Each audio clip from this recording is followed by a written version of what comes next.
เก็บมันไว้อยู่หรือบอกเสื้อตัวนั้นที่เซ็นให้กันก่อนจากลามีแต่หอยยิ้ม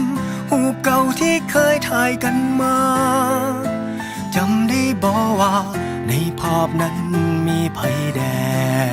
งวันเวลาผ่านเลยแต่ยังบ่เคยจะลืมเลือนเปรียบดังเหมือนทุกอย่างได้เกิดขึ้นในมือวานขอเสียงทุกคนที่คิดฮอดหมอเจ็บฝังใจอยู่ใส่ผู้ใดที่คิดฮอดแฟนเก่าตอนนั้นหรือยังได้ใส่ชีวิตร่วมกันยินดีนำเด้อ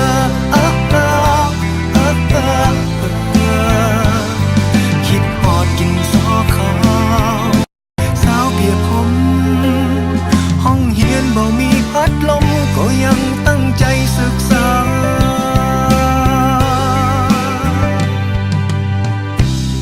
ทั้งคืนและวันจะหมุนไป5 ปี10 ปีพันคืนหมื่นวันนับจากนี้ภาพเก่าเหล่านั้น